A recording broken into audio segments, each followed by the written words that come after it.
Hello दोस्तों, कैसे हैं? मैं उम्मीद करता हूँ आप लोग ठीक ही होंगे। दोस्तों, आपको लगता होगा कि पढ़ना एक बोरिंग काम है, लेकिन ऐसा कुछ भी नहीं है। पढ़ना एक बहुत ही आसान काम है और हमें आराम से, आसान तरीके से पढ़ना चाहिए। तो जैसा कि मैंने लेक्चर क्लास 7 एनसीईआरटी शुरू की, जिसमें पहला दूसरा लेक्चर हो गया, जिसका काफ़ी अच्छा रिस्पॉन्स रहा। मैं क्लास जो चैप्टर 3 है, उसे शुरू किया है आज, आवर चेंजिंग अर्थ। ठीक है, तो हम इसे चलिए शुरू करते हैं बिना देरी के। ठीक है, तो आप अपना सहयोग बनाए रहिए, बनाए रखिए और लेक्चर पर रुकिए, भागिए मत। ठीक है, चलिए शुरू करें। तो जैसा कि चैप्टर 3, आवर चेंजिंग अर्थ। ठीक है, तो दोस्तों, कहाँ थे हम लोग? हम लोग हैं, पढ़ेंगे लिथोस्फेयर सबसे पहले। ठीक है, तो लिथोस्फेयर में क्या होता है ये मैं आपको पढ़ाऊंगा। तो चलिए शुरू करते हैं। The lithosphere are is broken into a number of plates known as lithospheric plate।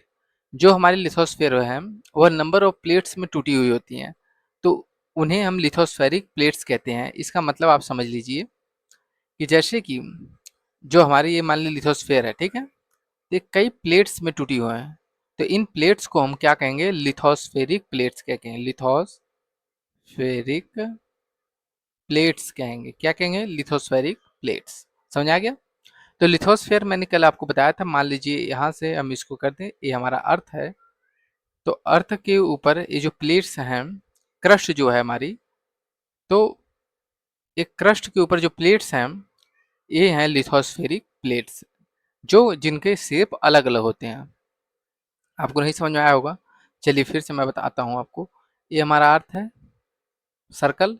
ठीक है, अब क्या है कि ये हमारा क्रस्ट है, क्रस्ट हो गया। फिर इस पे कुछ प्लेट्स हैं, तो जो एक क्रस्ट है तो यह डिवाइड रहता है। तो इन डिवाइड जो चीज़ें हैं, प्लेट्स हैं, इन प्लेट्स को हम कहेंगे लिथोस्फेरिक प्लेट्स। अब समझ आ गया? हाँ, यही है लिथोस्फेरिक प्लेट्स। ठीक है, चलिए आगे चलते हैं हम। आगे क्या है? You will be surprise to know that these plates move around very slowly. आप यह जान के सरप्राइज होंगे कि यह प्लेट जो होती हैं वो बहुत धीरे धीरे मूव करती हैं। ठीक है, जस्ट अ फ्यू मिलीमीटर, केवल एक मिलीमीटर, सेंटीमीटर नहीं, मिलीमीटर। ठीक है, इच ईयर, एक साल में। This is because of movement of molten magma inside the earth. Inside the अर्थ मतलब धरती के अंदर जो मोल्टेन मैग्मा है उसके कारण से। The molten magma inside the earth moves in circular manner as shown in the activity. The molten magma inside the earth move in circular manner. जो मोल्टेन मैग्मा होता है वह अर्थ के अंदर सर्कुलर मैनर में मूव करता है। ठीक है, सोन इन द एक्टिविटी, जो एक्टिविटी यहाँ है इसमें जो सोन ये दिखाया गया है यहाँ पे। ठीक है, देखिए कैसे मूव करता है मैं आपको बता दूं कि, चलिए, जैसे कि ये रहा हमारा अर्थ है। ठीक है, हाँ, तो ये अर्थ हमारी बनी हुई है। तो क्या करता है कि ये मोल्टेन मैग्मा जो है हमारा गर्म होता है। ठीक, बहुत गर्म हीट होता है। तो ये हीट जब होता है तो ऊपर उठता है। कैसे? जब आप पानी गर्म करते हो तो बुलबुले ऊपर आते हैं ना, उसी प्रकार पानी गर्म करते तो ऊपर नीचे होता है कि नहीं होता है? उसी तरह मैग्मा जब हीट होता है तो ऊपर नीचे होता है। तो ये मैग्मा इधर ऊपर आता है, फिर इस साइड दिशा में चल जाता है, ये इस साइड दिशा में। जब इस साइड दिशा में होता है तो ये जो प्लेट है, इसको घर्षण के कारण इस साइड की तरफ फोर्स करता है कि इधर हटे। और ये जो मैग्मा है जो इस साइड फोर्स हो रहा है, तो इस प्लेट को इस साइड करेगा, फोर्स करेगा, इसको इस साइड, इसको इस साइड। ठीक है, तो ये दोनों बीच से दूरी दूरी बढ़ेंगे, एक दूसरे से दूर होंगे। तो दूर होंगे तो वही एक साल में कितने मिलीमीटर? एक मिलीमीटर, एक साल में एक मिलीमीटर। ठीक है, ये रहा। चलिए अब इसको इरेज करते हैं हम। रुकिए थोड़ा सा, ये रहा हमारा इरेज हो गया। आगे चलिए शुरू करते हैं हम। फिर क्या कर रहा है कि the movement of these plates causes changes on the surface of earth. यह जो मूवमेंट होता है इन प्लेट्स का, यह कारण होता है कि जो अर्थ की सरफेस, कहीं पहाड़ दिखते हैं आपको, तो कहीं धरातल दिखता है, तो कहीं सपाट दिखता है, तो कहीं गड्ढा दिखता है, तो ये इसी मूवमेंट के कारण होता है। The earth movements are divided on the basis of forces which cause them. समझे? Earth movement are divided on the basis force. Earth movement कौन कौन बेसिस पे डिवाइडेड है? तो divided on the basis of force, यह उन बलों पर, फोर्स पर, ताकत पर बांटा गया है अर्थ मूवमेंट को, विच कॉजेज देम, जो इसके कारण है। जैसे कि the forces which act in interior of the अर्थ, जो इंटीरियर ऑफ द अर्थ, धरती के अंदर जो फोर्स कार्य करते हैं उन्हें हम कहते हैं इंडोजेनिक फोर्स। कौन सा force? Endogenic force. And the forces that work on the surface of the अर्थ, जो सरफेस ऑफ द अर्थ पर जो फोर्स काम करते हैं उन्हें हम क्या कहते हैं? Exogenic force. क्या कहेंगे? Exogenic force. अब हम बनाएंगे एक सिंपल सा मैप, ठीक है? चलिए देखें, अर्थ मूवमेंट। अर्थ मूवमेंट को हमने कितने, दो फोर्सेस में डिवाइड किया, एक एक्सोजेनिक और एक इंडोजेनिक। किसमें? एक्सोजेनिक। और दूसरे में इंडोजेनिक। Exogenic, endogenic. इंडोजेनिक में, एक्सोजेनिक मतलब बाहर, बाहर की फोर्स जो, इंडोजेनिक मतलब इंडो, इन मतलब अंदर की, इंडोजेनिक फोर्सेस, ठीक? तो एक्सोजेनिक फोर्सेस में दो फोर्सेस हैं, एक का नाम है इरोजनल, इरोजनल फोर्स, और दूसरे का नाम है डिपोजिशनल, डिपोजिशनल फोर्स, ठीक है? लेकिन इंडोजेनिक में भी दो फोर्सेस हैं, एक का नाम है सडन फोर्सेस, सडन फोर्स जो तुरंत होते हैं, और दूसरे के नाम क्या है? Diastrophic forces, diastrophic forces, diastrophic forces, ठीक है? फिर क्या आता है एक्सोजन, इरोजनल फोर्सेस में, क्या जो फोर्सेस, इरोजन, इरोजन मतलब कि किसी क्षरण करना, जैसे कि मान लीजिए आपके आसपास कोई पहाड़ होगा, तो वहाँ पे हवा चलती है, बारिश होता है, धूप निकलती है, पेड़ पौधे निकलते हैं, तो वहाँ की चीजें जो होती हैं वो क्या कमजोर हो जाती हैं। तो हवा के कारण से क्या है, धूल जो होता है उसे उड़ाया जाता है।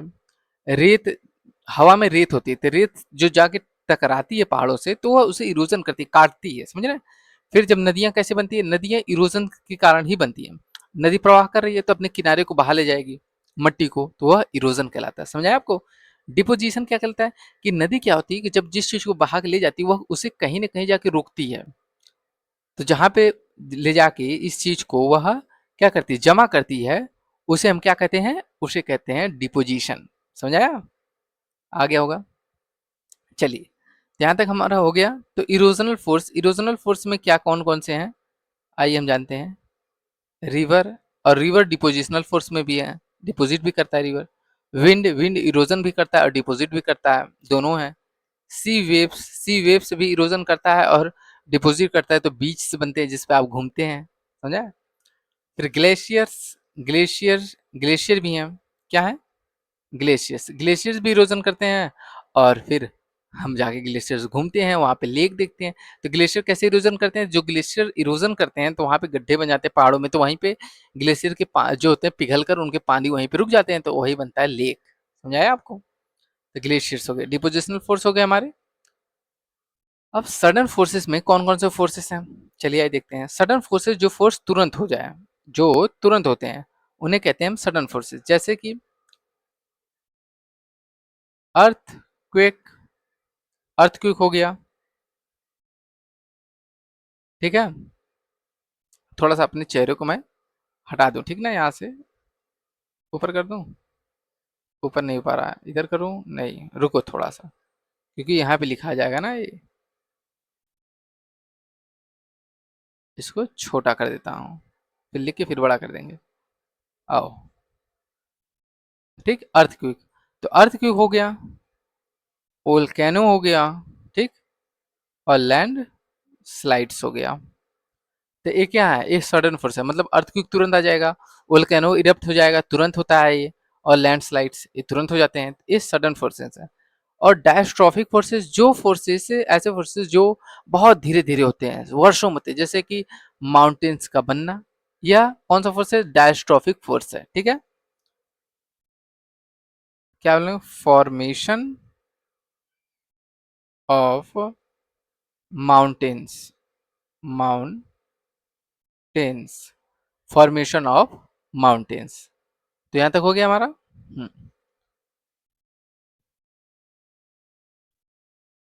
चलिए अब आगे चलते हैं।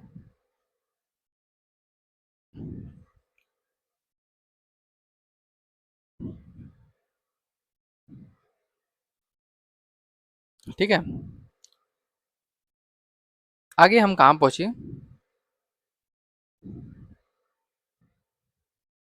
तो अर्थ मूवमेंट जिनमें हमें पढ़ा, इंडोजेनिक फोर्स में सडन फोर्सेस हमने पढ़ा, डायस्ट्रॉफिक फोर्सेस पढ़ा, सडन फोर्स में अर्थक्वेक, वोल्केनो, लैंडस्लाइड पढ़ा हमने, और डायस्ट्रॉफिक फोर्सेस में बिल्डिंग माउंटेन्स, एक्सोजेनिक फोर्सेस में इरोजनल एंड डिपोजिशनल में river, wind, sea waves and glaciers को हमने पढ़ा। ठीक, आगे हम पढ़ेंगे लिथोस्फेरिक प्लेट्स क्या होती है। तो लिथोस्फेरिक प्लेट जो मैंने अभी आपको बता चुका है मैंने, the earth crust consist of several large and some small rigid, earth crust several मतलब बहुत सारे, लार्ज और सम और कुछ छोटे छोटे, क्या, small rigid irregularly shaped plates से मिलकर बना होता है। मतलब रिजिड मतलब कठोर, इरेगुलर मतलब जो शेप उसका अलग, मतलब इधर उधर का शेप होता है, से मिलकर बना होता है, विच कैरी कॉन्टिनेंट्स जो कि कॉन्टिनेंट को कैरी करता है, वह मतलब कॉन्टिनेंट को कैरी करना, ढोता है, एंड द ओशन फ्लोर्स,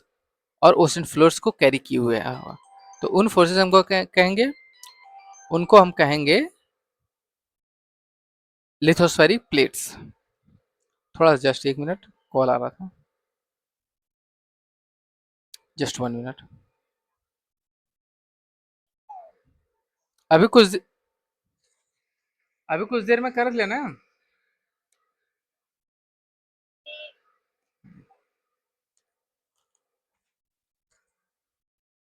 तो थोड़ा सा इरप्शन हो गया, चलिए कोई नहीं, आगे शुरू करते हैं हम।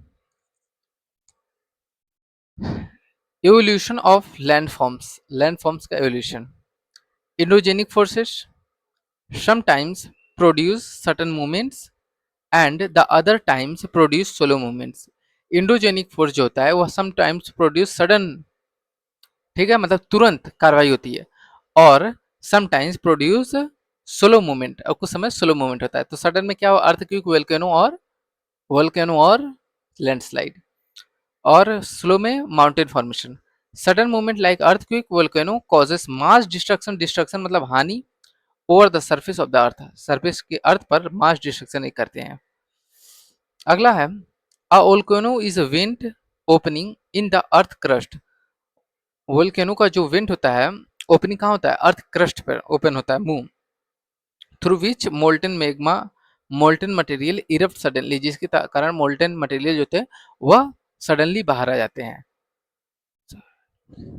ठीक है, तो यहाँ पे इंडो, मतलब इनसाइड, एक्सो मतलब आउटसाइड, मैंने आपको बताया, जेनिक मतलब ओरिजिन, इंडोजेनिक मतलब इनसाइड, और एक्सोजेनिक मतलब आउटसाइड। तो ये देखिए हमारा क्या है, तो वोल्केनो बना हुआ है। तो वोल्केनो जो हमारा बना हुआ है, तो यहाँ मैं बनाता हूँ वोल्केनो आपके लिए। तो वही चीज बनाता हूँ मैं, देखिए इस तरह वोल्केनो बना हुआ है। ठीक, ये हमारा पहाड़ है ना, और ये रहा हमारा क्रस्ट, क्या है, क्रस्ट। फिर इसके बाद यहाँ से मेंटल से लावा निकलता है। मेंटल क्या होता है, पिछली क्लास में पढ़ा है, पढ़े होंगे तो आपको पता होगा। ठीक है, मेंटल से लावा निकलता है, मेंटल से, और लावा क्रस्ट में होते हुए क्या बनता है, यहाँ पे बनता है वेंट। ये वेंट जो होता है वो क्रस्ट पे खुलता है। ठीक है, तो ये जो जो नली है इसको हम लोग बोलेंगे वेंट। ठीक, ओपनिंग, और जब यहाँ पे आता है तो यहाँ से लावा बाहर निकलता है। ठीक है, और कुछ राख जो होते हैं हवा में उड़ जाती हैं, तो इन्हें गैसेस और एसेस, राख और गैसेस निकलती हैं। फिर कुछ जो नीचे इस तरह हो जाता है। ठीक है, तो ये नीचे अंदर जो होता है इसे हम बोलते हैं मैग्मा। अंदर ये जो भरा हुआ है इसे क्या बोलेंगे हम? इसे बोलेंगे मैग्मा। मैग्मा। और ये जो बाहर है इसे हम बोलेंगे, क्या बोलेंगे इसे? इसे हम बोलेंगे लावा। ठीक है, तो ये हो गया हमारा। अब आगे कुछ इसके नाम हम पढ़ लेते हैं, ठीक है। ये हो गया हमारा। तो इस जो मुंह है जो इसका, इसे हम बोलेंगे क्रेटर। क्या बोलेंगे? क्रेटर। ठीक है, फिर ये बाहर का लावा मैंने बता दिया, अंदर का मैग्मा हो गया, ये हो गया क्रेटर हो गया, वेंट हो गया, और ये मैंने बताया आपको एशेस एंड गैसेस। एशेस मतलब राख, और गैसेस मतलब गैस। समझे? यहाँ तक हो गया।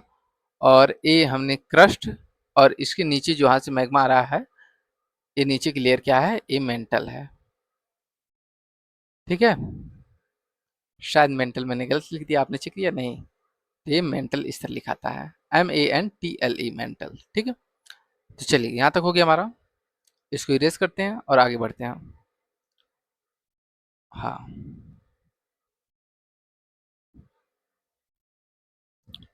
अगला हमारा है कि similarly when the lithospheric plates move, जब लिथोस्फेरिक प्लेट मूव करती है, the surface of the earth vibrate, earth के जो सरफेस होते हैं वो वाइब्रेट करते हैं। The vibration can travel all around the earth, vibration पूरे अर्थ पर ट्रेवल करता है। This vibration are called earthquakes, इस वाइब्रेशन को क्या कहते हैं? अर्थक्विक कहते हैं। The place in the crust where the movement start is called focus, जो प्लेस जहां से मूवमेंट स्टार्ट होता है उसे फोकस कहते हैं। The place on the surface above the focus, focus के एबव जो प्लेस है, एबव मतलब ऊपर, उस वह क्या कहलाता है? Epicentre. Vibration travels outward from the epicentres as waves, epicentre से वाइब्रेशन ट्रेवल करता है outward. Greatest damage is usually closest to the epicentre, epicentre की जो क्लोजेस्ट जो पार्ट होता है वहां पे ग्रेटेस्ट बहुत ज्यादा डैमेज होता है। The strength of earthquake decreases away from the centre, जब ये सेंटर से दूर जाता है तो इसका जो इफेक्ट होता है यह धीरे धीरे कम हो जाता है। ठीक है, तो जैसे कि पेन पे आएंगे हम लोग, और देखिए जहां से शुरू हुआ अर्थक्विक उसे हम कहेंगे focus. This is where the earthquakes occurs, it is the origin of the seismic wave, seismic energy. कौन सी एनर्जी? Seismic energy. तो फोकस कहलाता है। क्या होता है कि जैसे कि मान लीजिए ये प्लेट्स हैं, ठीक, ये इसके नीचे की प्लेट्स हैं, तो जब ये यहाँ पे थोड़ा सा कुछ क्रैक आता है या फिर एक दूसरे के ऊपर एडजस्ट होती हैं प्लेट्स, तो वहाँ पे जो टकराने पर, जो क्रैक्स आने पर ऊपर नीचे जो प्लेट्स होती हैं, तो उसके कारण एक फोर्स जनरेट होता है, तो वो फोर्स पूरे अर्थ में सर्कुलेट हो जाता है, मतलब पूरे अर्थ में फैल जाता है। जैसे मान लीजिए एक दीवार पर अगर आप हथौड़ा मारते हैं तो हथौड़ा केवल उसी जगह तक ही नहीं उसकी पावर सर्कुलेट होती है, वो पावर पूरे दीवार में फैल जाती है। इसी तरह होता है ये भी, समझा? तो फोकस से जब निकलता है सिस्मिक एनर्जी, तो ये क्या होता है कि ये अर्थ की तरफ फैलता है, मतलब ऊपर की तरफ।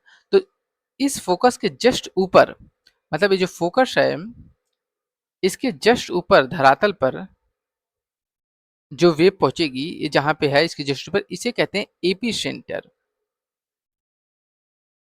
और एपी सेंटर के आसपास बहुत ज्यादा डिस्ट्रक्शन होता है भूकंप आने पर, और जब एपी सेंटर से दूर जाएंगे तो वहां पे डिस्ट्रक्शन कम होगा, भूकंप का प्रभाव कम पड़ेगा। ठीक है, ये चीजें हैं।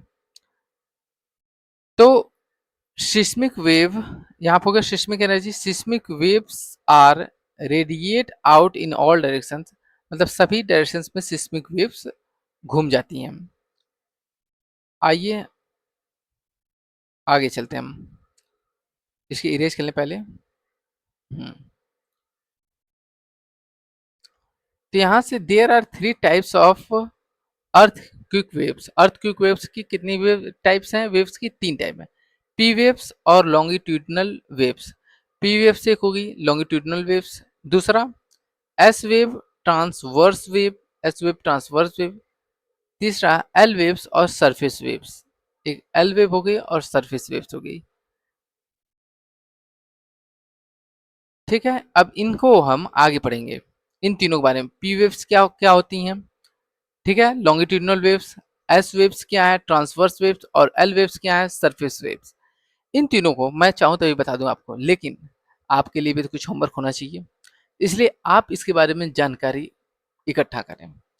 तो पी वेव्स जो कि लॉन्गिट्यूडिनल वेव्स हैं, और एस वेव जो कि ट्रांसवर्स वेव हैं, और एल वेव्स जो कि सरफेस वेव्स हैं, ये सब अर्थक्वेक से रिलेटेड हैं।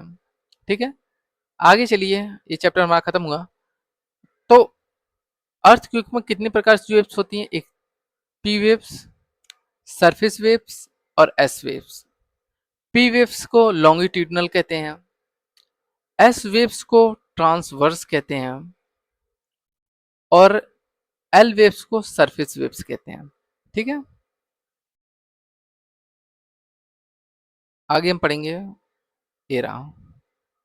All the earthquakes can not be predicted, हालांकि अर्थक्वेक्स को प्रिडिक्ट नहीं किया जा सकता, the impact can certainly be minimised, इनका इम्पैक्ट को थोड़ा कम किया जा सकता है। If we are prepared beforehand, यदि हम पहले प्रिपेयर रहें तो। Some common earthquakes prediction methods adopted locally by people, कुछ अडॉप्ट किया गया है मेथड लोगों द्वारा जो अर्थक्वेक्स को अडॉप्ट किया जाए। Include studying animals behaviour, animals की बिहेवियर को स्टडी करके। Fishes in the ponds get agitated, जो मछलियां होती है पॉन्ड में, इन्हें वेव्स का अंदाजा पहले चल जाता है, तो ये एजिटेट हो जाती हैं, ऊपर नीचे होने लगती हैं। Snakes come to the surface, snake सांप जो है बिल से बाहर आ जाते हैं। ठीक है, ये सब चीजें हैं। तो एक दिन अर्थक्वेक आया था, डिस्ट्रक्शन हुआ था गुजरात में। वह अर्थक्वेक कब आया था गुजरात में, 26 जनवरी 2001 में आया था। ठीक है, 26 जनवरी 2001 में गुजरात में अर्थक्वेक आया था, जो बहुत हैवी डिस्ट्रक्शन किया था, जिसमें एक स्कूल ही अफेक्ट हुआ था, और उसमें 991 स्टूडेंट मर गए थे, जिसमें 900 सॉरी यार, बहुत दुख की बात है, 971 स्टूडेंट्स और 31 teachers are for to have lost their lifes. 971 students और 31 टीचर ने अपनी जान गंवा दी थी। यह गुजरात में आया था भूकंप, और यह 26 जनवरी 2001 में आया था। बहुत दुख की बात है। और शहरों में कई जगह आग भी लग गई थी, उसमें भूकंप बहुत तेज आया था। आगे हम जानेंगे कि an earthquake is measured with a machine called seismograph. Earthquake को जिस मशीन से मापा जाता है उसे हम कहते हैं सिस्मोग्राफ। कौन सा ग्राफ, सिस्मोग्राफ। सिस्मोग्राफ, सिस्मोग्राफ से मापा जाता है। ठीक है, सिस्मोग्राफ से।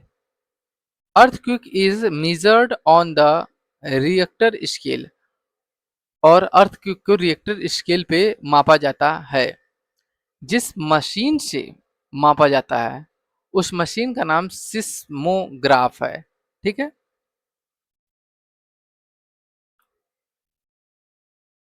और earthquake is measured on Richter scale, और जिस पर मापा जाता है वह रिएक्टर स्केल है, जिसके द्वारा मापा जाता है। तो समझ नहीं आया आपको कि सिस्मोग्राफ क्या है, रिएक्टर स्केल क्या है। तो मैं आपको कंफर्म कर दूं, तो जिस सिस्मोग्राफ क्या है कि जिस मशीन से मापा जाता है उस मशीन को हम कहते हैं सिस्मोग्राफ, और जिस पर नापा जाता है उसे रिएक्टर स्केल कहते हैं। जैसे कि आप एक स्केल है, ठीक, तो स्केल से हम क्या नापते हैं कि हाइट नापते हैं। तो हाइट नापने के लिए हम क्या प्रयोग करते हैं, स्केल। उसी तरह अर्थक्वेक नापने के लिए हम क्या प्रयोग करते हैं, सिस्मोग्राफ। ठीक, लेकिन स्केल के अंदर लिखा सेंटीमीटर लिखा होता है, तो हाइट नापने के लिए हम सेंटीमीटर का इस्तेमाल करते हैं। समझ रहे कि नहीं आप। तो उसी तरह अर्थक्वेक को हम रिएक्टर स्केल उसे बोलते हैं, उससे नापते हैं। समझाया। जो यंत्र है उसको सिस्मोग्राफ बोलते हैं, और जो यूनिट है उसको हम बोलते हैं रिएक्टर स्केल। कौन सा स्केल, रिएक्टर स्केल। चलिए फिर से लिखते हैं हम लोग।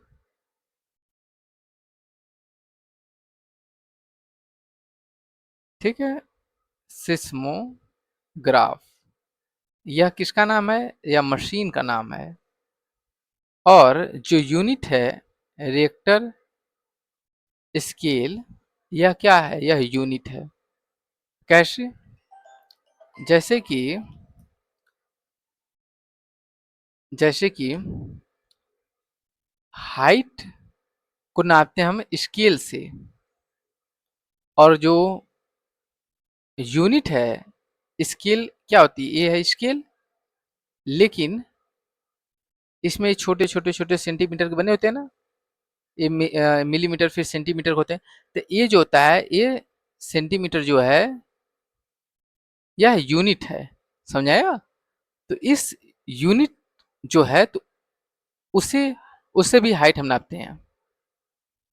तो ये सब चीजें हो गई।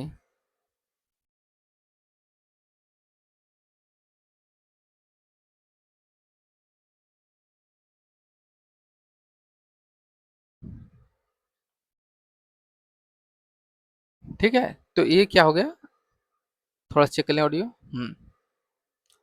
तो यूनिट जो होगी वह यूनिट है। उसी प्रकार रिएक्टर स्केल एक यूनिट है जो अर्थक्वेक को मापता है। अर्थक्वेक क्या है, भूकंप। ठीक है, आगे चलिए शुरू करते हैं। एन अर्थक्वेक ऑफ 2.0 और less can be felt only little, मतलब जो 2.0 रिएक्टर का अर्थक्वेक होता है वह हल्का होता है। एन अर्थक्वेक ओवर 5.0, 5.0 से ज्यादा हो गया तो कॉजेज डैमेज थिंग्स, फॉलिंग, चीजें गिरने लगती हैं। और 6.0 हो गया, high magnitude is considered very strong, and 7.0 is classified as major earthquake। यदि 7.0 मैग्नीट्यूड का आ गया अर्थक्वेक तो यह क्या हो गया, यह हाई अर्थक्वेक हो गया, मतलब हाई डिस्ट्रक्शन करेगा। आगे है हमारा कि अर्थक्वेक प्रिपेयर्डनेस क्या है, where to take shelter during the earthquake. Earthquake के समय आप शेल्टर कहाँ लेंगे, तो सेफ स्पॉट खोजिए under a kitchen counter, kitchen counter के नीचे, टेबल और डेस्क, टेबल और डेस्क के नीचे हो जाइए। Against an inside corner of wall, wall के इनसाइड कॉर्नर मतलब जो कोने की चीजें होती हैं कॉर्नर पर। Stay away from fire places, आग वाले प्लेसेस दूर हो जाइए, दूर रहिए। एरिया अराउंड चिमनी, चिमनी दूर रहिए। विंडोज दूर रहिए, दैट शटर इंक्लूडिंग मिरर्स, उन मिरर्स से दूर रहिए जो लगे होते हैं। And pictures frame, picture frame से दूर रहिए। बी प्रिपेयर्ड, और प्रिपेयर्ड होना है। Separate awareness amongst your friend, अपने दोस्तों तक या अवेयरनेस फैलाइए। And family members, family members तक। And face any disaster confidently, और किसी भी डिजास्टर को कॉन्फिडेंटली फेस कीजिए। समझ आया? चलिए आगे हम लोग देखते हैं।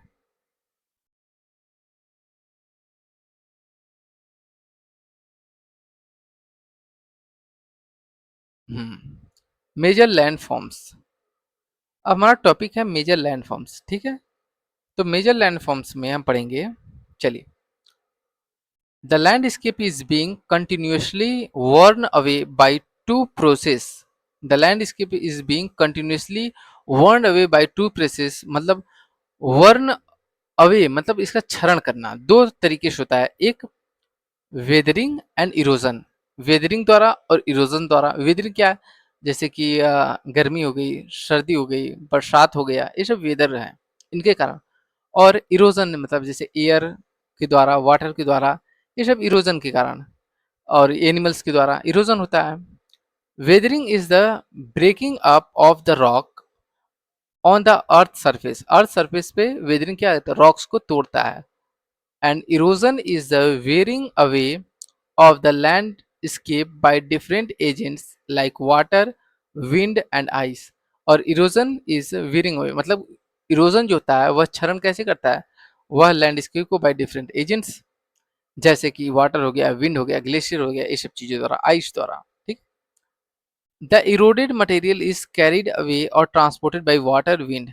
इरोडेड मटेरियल कैरिड अवे और ट्रांसपोर्ट किसके द्वारा किए जाते हैं, वाटर और विंड के द्वारा। एंड इवेंचुअली डिपोजिटेड, और इवेंचुअली डिपोजिट किए जाते हैं। This process of erosion and deposition create different landforms on the surface of earth. This process of erosion और डिपोजिशन क्या करता है, create different landform on the अर्थ, मतलब अलग अलग तरीके के लैंडफॉर्म अर्थ पर बनाता है। अब एक चीज है, डू यू नो, क्या आप जानते हैं, आइए पढ़ते हैं क्या है ये चीज। ये कहाँ चले गए हम, हाँ। There are thousands of small waterfalls, हजारों स्मॉल वाटरफॉल हैं इन द वर्ल्ड, इस दुनिया में। The highest waterfall is Angel Fall of Venezuela in South Africa. South Africa में वेनेजुला एक देश है, उस देश में वेंजर एंजल फॉल है जो सबसे क्या है, हाईएस्ट फॉल है, झरना। The other waterfall are Nigeria fall located on the border between Canada और सॉरी निगारा फॉल है जो कनाडा और अमेरिका के बीच में है, इन नॉर्थ अमेरिका कॉन्टिनेंट में। And Victoria fall on the border of Zambia and Zimbabwe in Africa. Africa के जाम्बिया और जिम्बाब्वे में एक वाटरफॉल है जिसका नाम है विक्टोरिया फॉल। तो हो गया, ये आपको जानना चाहिए। नाइगेरा फॉल कहाँ है, नाइगेरा फॉल कनाडा और यूएसए के बॉर्डर पे है, ठीक है, जो हमने अभी पढ़ा। आगे वर्क ऑफ रिवर, रिवर के कार्य क्या है। The running water in the river erode the landscape, जब बाढ़ आती है तो अपने किनारों का कटाव कर लेती है, वही चीज कह रहा है। Running water is the river erode the landscape erode करता है।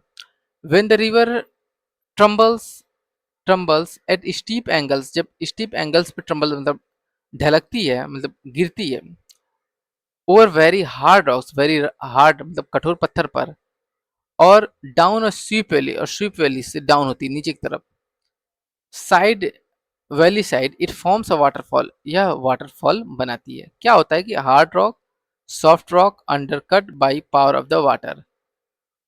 तो होता यह है कि जब रिवर क्या होती है कि ये हो गया पहाड़, ठीक है, तो रिवर आती है, नदी आ रही है, नदी नदी आ रही है, फिर ये गिरती है।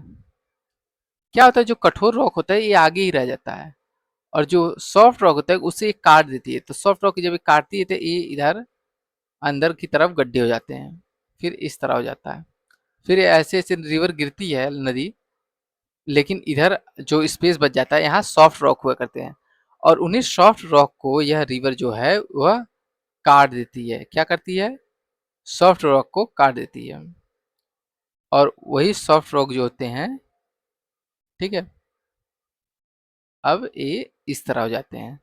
तो यहाँ जो सॉफ्ट रॉक थे वो कट चुके हैं रिवर के प्रवाह के कारण। समझाया। तो ये चीज है। आगे हम क्या करेंगे, चलिए आगे बढ़ते हैं हम। As the river enters in the plain, जैसे रिवर्स प्लेन में इंटर करती है, ठीक है, it twist and turns forming large bends known as meanders, known as meanders, ठीक है। यह क्या बनाती है, मियंडर्स बनाती है। तो as river enters the plain, जैसे रिवर प्लेन में इंटर करती है तो यह मियंडर बनाती है। मियंडर कैसे बनता है, अभी बताते हैं हम। Due to continuous erosion and deposition along the side of meander, meander के साइड पर जब डिपोजिशन होता है लगातार और इरोजन होता है, the ends of meander loop come closer, जो मियंडर्स के लूप हैं, इंड्स के जो लूप हैं वो धीरे धीरे नजदीक आने लगते हैं, ठीक है, and closure. In due course of time, एक समय के बाद, the meander loop cuts off from the river, meander loop river से कट जाते हैं, and form a cut off lake, और एक लेक बना लेते हैं, आल्सो कॉल्ड ऑक्सबो लेक, जिन्हें ऑक्सबो लेक कहते हैं। जैसा कि आपको इसमें दिख रहा होगा कि ये देखो ये रिवर आ रही है, तो ये देखिए ये डिपोजिशन हो रहा है, क्या हो रहा है, डिपोजिशन, और यहाँ पे एक क्या हो रहा है, इरोजन हो रहा है, इरोजन हो रहा है। तो इस तरह क्या होता है कि एक नदी नदी ऐसे ऐसे बहती है, ठीक है, जब नदी बहती है, ठीक है, मान लीजिए रिवर है, ये बह रही है, ठीक, ऐसे बह रही है, बह रही है,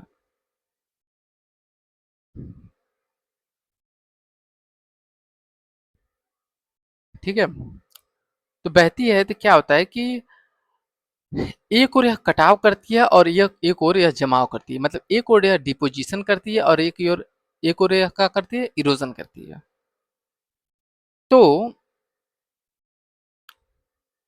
जैसे कि यह यहाँ पे डिपोजिशन कर रही है, मतलब डिपॉजिट ला रही है, ठीक है, मतलब इधर जो भी ला रही है वह यहाँ पे डिपॉजिट कर दे रही है, और यहाँ पे यह कटाव करते चली जा रही है, मतलब कि यहाँ से इरोजन कर रही है, मतलब इसको इरोड कर रही है, समझ रहे हैं आप?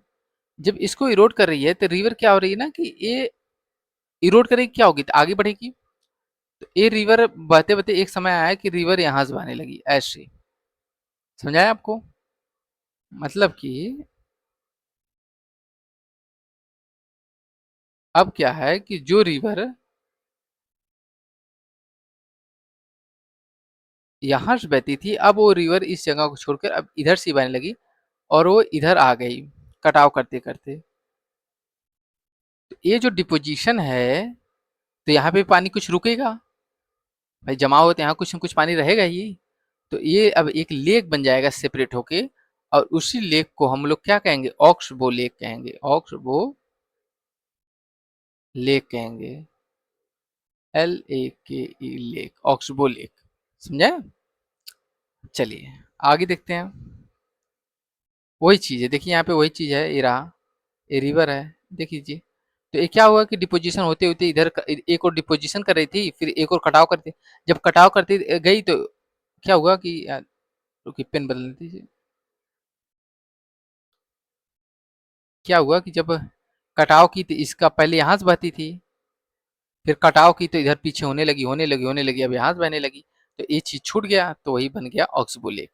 और मियंडर क्या है, ये जो है ये चीजें जो जमा हो रहा है, ये मियंडर है, समझा है? और ये जो हमारी नदी जब बहती है तो ये फ्लड प्लेन्स होता है, जब बाढ़ आती है तो इतना एरिया तक रिवर अपने मतलब फैलाव करती है, तो इसे ब्लड प्लेन्स कहेंगे, flood plains, sorry flood plains, बाढ़ का मैदान, याद हो गया।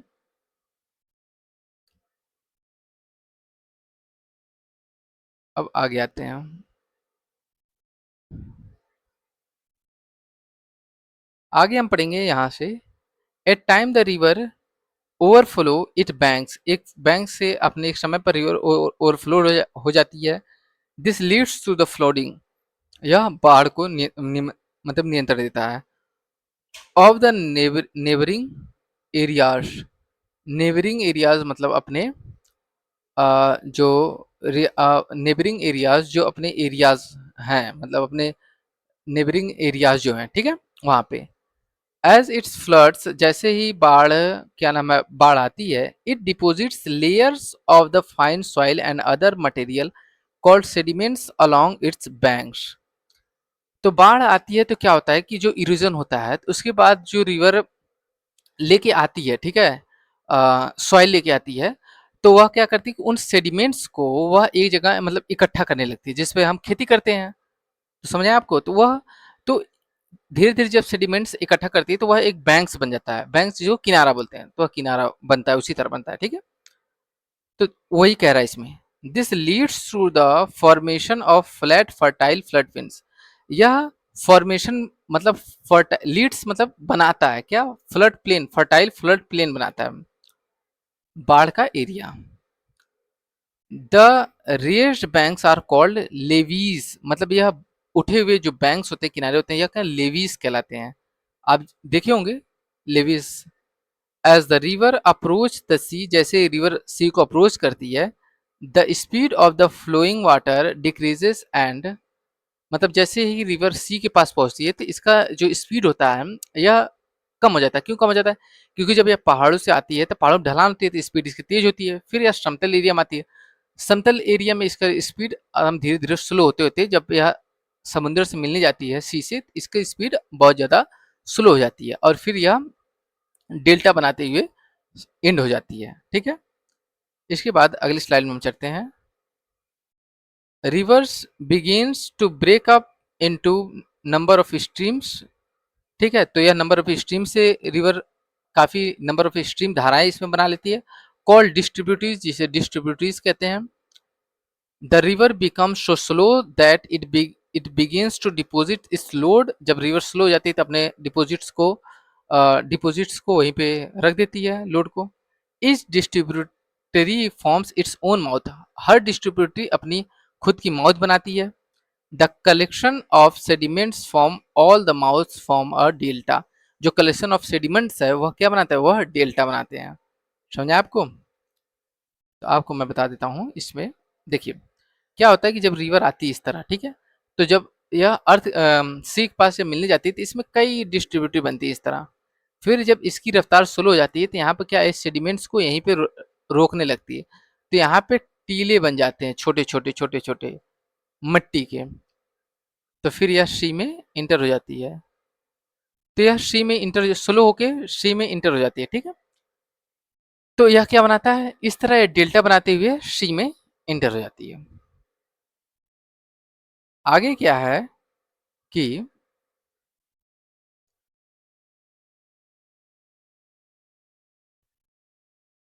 हाइलाइट्स, आगे है वर्क ऑफ सी वेव्स के कार्य। The erosion and deposition of the sea waves मतलब अब हम समुद्र की लहरों को पढ़ने लगे हैं। रिवर हमारा समाप्त हो गया, अब हम समुद्र के लहरों को पढ़ेंगे। रिवर में लेविस एक वर्ड था जो आपको समझ नहीं आया होगा, मैं बता रहा हूँ। लेविस क्या होता है ना कि किनारे पर, जैसे यहाँ पर रिवर जब बहती है तो अक्सर जो शहरों के बच्चे होते हैं गांव पे गए नहीं होते हैं, तो उन्हें नहीं पता चलता है अक्सर। तो क्या होता है कि डिपोजिशन होता है ना, जब फ्लड आता है तो ढेर सारा मट्टी लेके आता है। तो क्या होता है कि रिवर के किनारों पर उसे डिपॉजिट किया जाता है, जब उसे डिपॉजिट किया जाता है तो वो थोड़ा ऊपर ऊपर उठ जाता है, ठीक है। अब लगातार कहीं पे फ्लड के समय क्या होता है कि रिवर का स्तर बहुत ऊंचा होता है, तो उस समय डिपोजिशन हो जाता है, फिर रिवर का स्तर धीरे धीरे गर्मी आती है तो नीचे आने लगता है, तो जो सॉइल होती है वो ऊंची हो जाती है, तो उसे लेवीज कहते हैं। और वहाँ पे अच्छी फसलें भी होती हैं, जैसे कि वाटरमेलन हुआ, खीरा, तरबूजा, ये सब वहीं पे उगाई जाती है, सब्जियां। तो वर्क ऑफ सी वेव्स, अब सी वेव्स के कार्य हम पढ़ेंगे, ठीक है, चलिए पढ़ते हैं। The erosion and deposition of the sea waves gives rise to coastal landforms. तो इरोजन, जब सी वेव्स जो इरोजन और डिपोजिशन करते हैं उससे क्या बनता है, वह कोस्टल लैंडफॉर्म बनता है, मतलब बीच के इलाके बनते हैं। Sea waves continuously strike at the rocks, strike मतलब अटैक करती रहती है, मतलब हमसे लड़ती रहती है रॉक से। क्रैक्स डेवलप, क्रैक्स को डेवलप करती है। Over the time they become larger and wider, और जब क्रैक्स को डेवलप करती है और समय के साथ यह लार्जर और बड़ा बन जाता है। दस हॉलो लाइक केव्स, यह जो खोखला कीव होता है, are form on the rocks, जो रॉक्स में बना है। They are called sea caves, इन केव्स को सी केव्स कहते हैं। कौन केव कहते हैं, सी केव्स कहते हैं। कहाँ पे है ये है यहाँ पे। कहाँ पे, यहाँ पे देखिए, ये हमेशा लड़ती रहती है लहरें जा जाके, तो उसमें क्रैक्स डेवलप कर देती हैं। जब क्रैक्स डेवलप करती हैं तो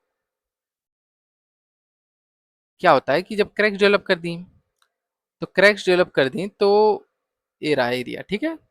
तो यहाँ पे क्या बन गया, होल बन गया, तो इसे हम कहेंगे, क्या कहेंगे बताइए, अभी तो जस्ट पढ़ाया हो ना, सी केप्स कहेंगे, ठीक है। चलिए आगे चलते हैं हम।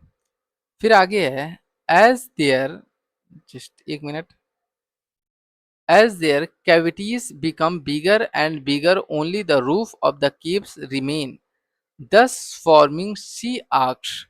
As their cavities become bigger, जैसे ये जो कैविटीज है, मतलब यह जो हॉलो गोला है, मतलब छेद है, केव है, यह धीरे धीरे बड़ा होने लगता है, ठीक है। Bigger and bigger, only the roof of the caves remain, जब केवल केव्स की छत केवल बच जाती है, दस फॉर्मिंग सी आर्क, तब यह क्या बनता है, सी आर्क बनता है, ठीक है। सी आर्क कहाँ है भैया हमारा, उसको हम चेक करते हैं। सी आर्क हमारा ये रहा, ये एरिया, ठीक है, सी आर्क। चलिए आगे चलते हैं। फर्दर आगे erosion are left, further erosion breaks the roof, erosion roof को भी तोड़ देता है।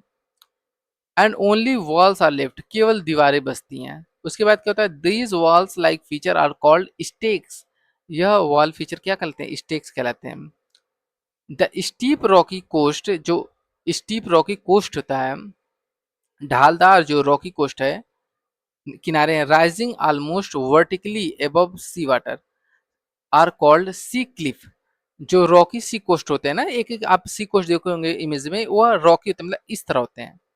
अभी बता रहा हूँ, ठीक है। सी, उन्हें सी क्लिप्स कहते हैं। क्या होता है ना कि एक बार क्या होता है कि ये सी है, तो ये माउंटेन है, तो ये डायरेक्ट इस तरह होता है, सी क्लिफ होता है। तो ये रॉकी हैं जो ये वर्टिकली एकदम होते हैं, सिर्फ डायरेक्ट आप चढ़ नहीं पाएंगे, फिसलनदार होते हैं। तो इन्हें हम कहते हैं सी क्लिफ कहते हैं इन्हें, समझा। ये जो है पहले हम केव बना, ये सी केव, फिर टक्कर लगते लगते लगते इरोजन होते होते केवल रूफ बच गया, रूफ, पूरा पहाड़ गायब कर दिया इन्होंने टक्कर मार के। फिर ये जो बना ये सी आर्क बनता है, फिर इरोजन होते होते ये भी गायब हो गया, ये बीच से क्रैक हो गया, खत्म, केवल ये बचा, ये स्टैक इसको बोलते हैं। क्या बोलते हैं? स्टैक। और उसके बाद ये जो होता है कि जब बीच के किनारे आप जाएंगे तो कहीं के पहाड़ दिखते हैं आपको, तो पहाड़ों के किनारे जो कहीं के स्टीप स्लोप होते हैं, जो इरोजन नहीं हो पाता, जहाँ पे लहरें टकराते टकराते इसको बहुत स्टीप कर देती हैं, कठोर पत्थर होते हैं, तो इन्हें हम कहते हैं सी क्लिफ। ठीक है, आगे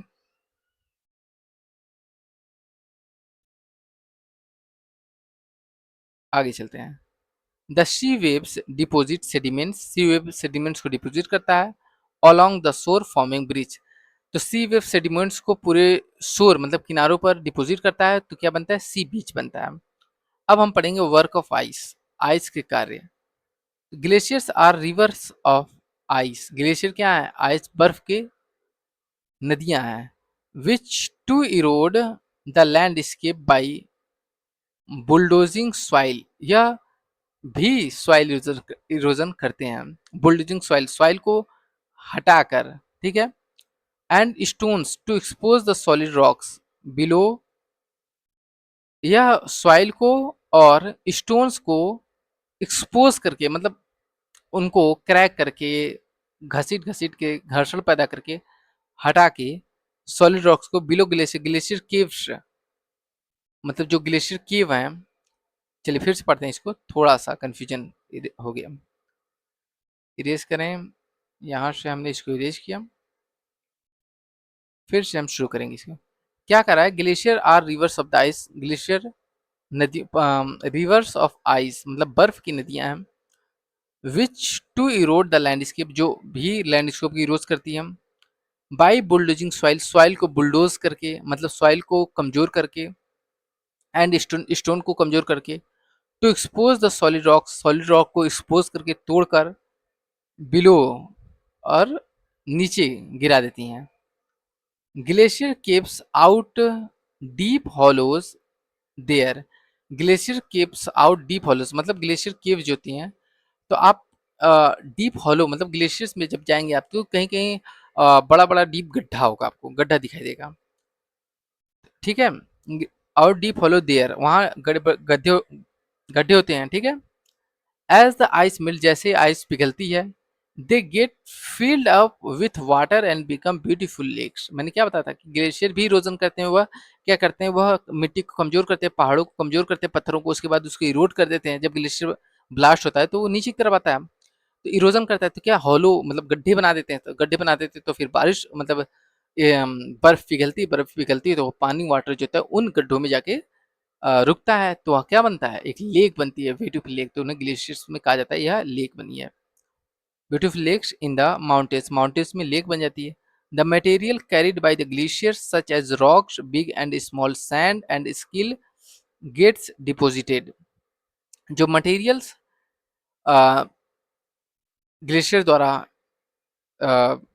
बिग रॉक्स होते हैं, स्मॉल सैंड है, और ये सब चीजें होती है, सील्ड गेट्स, डिपोजिट डिपोजिट होता है।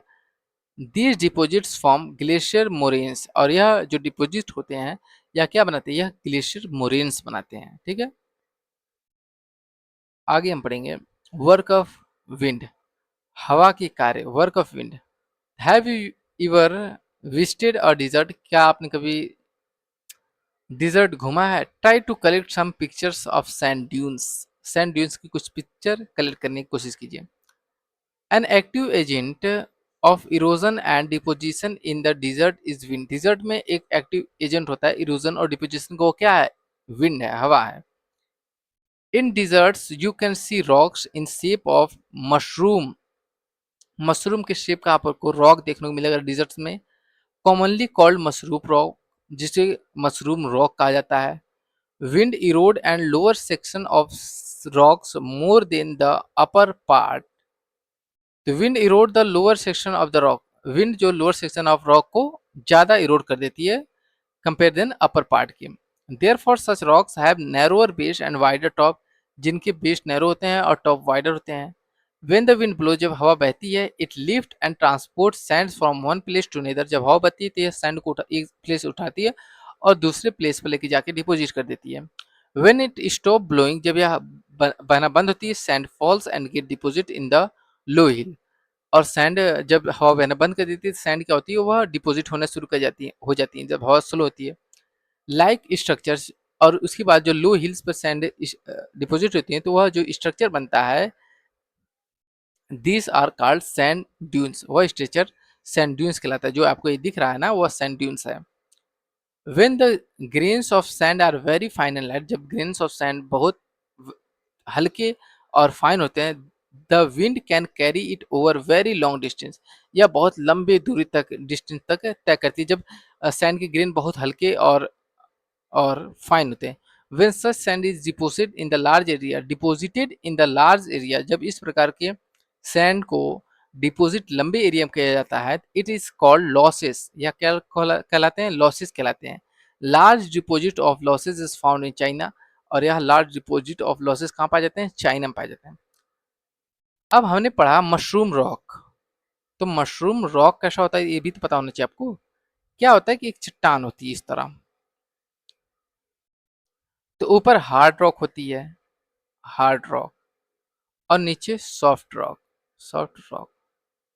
अब इसमें क्या होता है, एयर इस पे टकराती है, तो एयर जब टकराती है तो हार्ड रॉक को कम इरोड करेगी और सॉफ्ट रॉक को ज्यादा इरोड करेगी। तो कुछ इस टाइप का स्ट्रक्चर बन जाता है, कहाँ पे, रेगिस्तान में। तो ये होता है मशरूम रॉक्स, समझे आपको।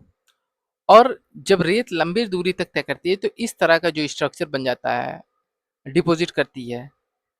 आप देखे होंगे, आप देखे नहीं होंगे, अगर गए होंगे तो आप देख पाएंगे। कहाँ पे, रेगिस्तानों में। तो रेगिस्तान में रेत की इस तरह की स्ट्रक्चर बन जाता है जिसे लुआसिस कहते हैं। क्या कहते हैं, लुआसिस। ठीक है। अब हमारे कुछ एक्सरसाइज हैं, क्वेश्चंस हैं, उन क्वेश्चंस को हम सॉल्व करेंगे। तो चलिए बिना देरी के हम इस क्वेश्चन को भी सॉल्व कर लेते हैं। ठीक है। जैसा कि ये लेक्चर हमारा 52 मिनट का होने वाला है, तुरंत हम इसे खत्म करेंगे। अब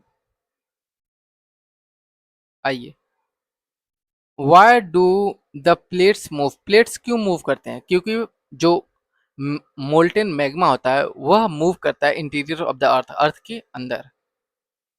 what are the exogenic and endogenic forces, exogenic और इंडोजेनिक फोर्सेस क्या क्या होते हैं। तो मैंने शायद लिखवाया था आपको, इरेज कर दिया। चलो, तो मैंने आपको बताया है इंडोजेनिक और एक्सोजेनिक फोर्सेस क्या होते हैं। इंडोजेनिक फोर्सेस जो अर्थ के अंदर होते हैं, और एक्सोजेनिक फोर्सेस जो अर्थ के बाहर होते हैं। एक्सोजेनिक फोर्सेस इरोजन और डिपोजिशन करते हैं। क्या क्या है, वाटर है, एयर है, और क्या है बताइए। वाटर हो गया आपका, एयर हो गया, दो चीजें हो गई। और इंडोजेनिक फोर्सेस में याद कीजिए आप थोड़ा सा, याद नहीं आ रहा हम लोग को। और एक्सोजेनिक फोर्सेस में क्या होंगे, एक्सोजेनिक फोर्सेस और endogenic forces, sorry sorry. Exogenic forces मतलब बाहर के फोर्स, और एंडोजेनिक फोर्सेस मतलब अंदर के, इंटीरियर ऑफ द अर्थ। तो अर्थ के अंदर इंडोजेनिक फोर्स काम करता है, जैसे वोल्केनो, अर्थक्वेक, लैंडस्लाइड, ये इंडोजेनिक फोर्सेस हैं। ठीक है। माउंटेन बिल्डिंग, ये भी इंडोजेनिक फोर्स है। एक्सोजेनिक फोर्स जो है आउटसाइड ऑफ द अर्थ काम करता है, अर्थ के बाहर। जैसे कि हमारा एयर हो गया, ठीक है, फिर वाटर हो गया, ठीक है, फिर वेदर हो गया, मौसम, ये सब चीजें हमारी इंडोजेनिक फोर्स है।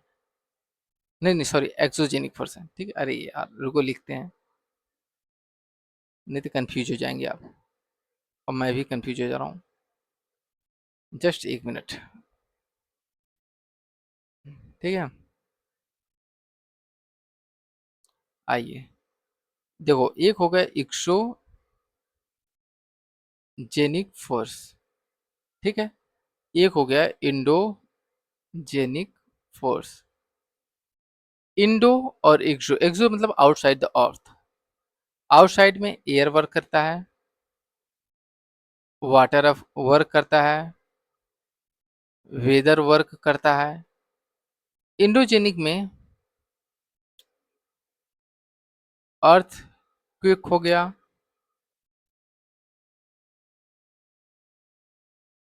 ठीक है, अर्थ क्विक हो गया।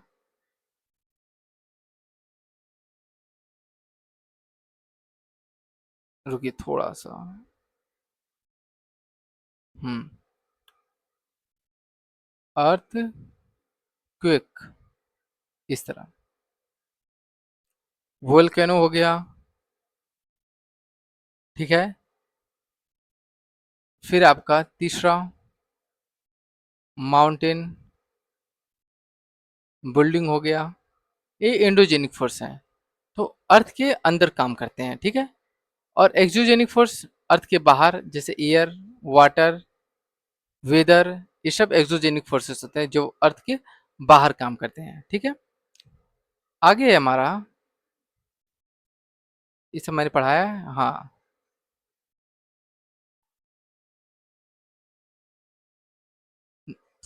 नहीं है, सोया है, ठीक है। हाँ, तो इसमें क्या हो गया कि आपका एयर हो गया, वाटर हो गया, ग्लेशियर हो गया, ठीक है। ये सब चीजें हो गई। आगे हम पढ़ेंगे how are flood plain forms, flood plains कैसे बनते हैं। जस्ट एक मिनट।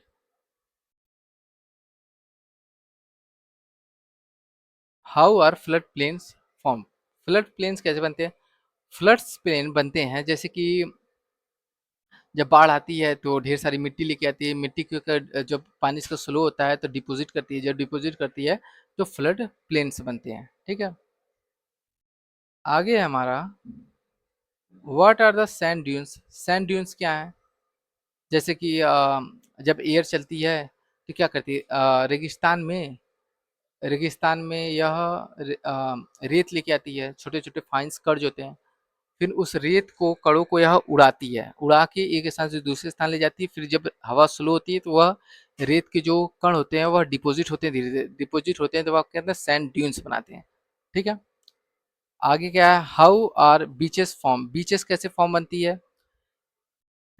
क्या होता है कि जो हमारा वाटर होता है, सी वेव्स होती हैं, सी वेव्स क्या होती हैं कि यह एक एक्सोजेनिक फोर्स है।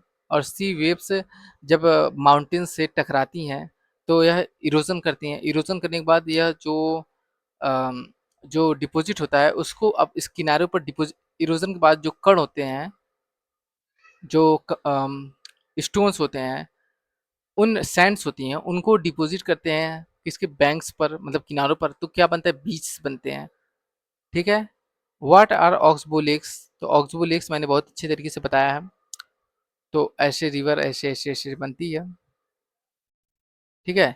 तो ऑक्सबो लेक मैंने बताया कि इरोजन और डिपोजिशन होता है और फिर इसके बाद ऑक्सबो लेक बन जाती है, ठीक है।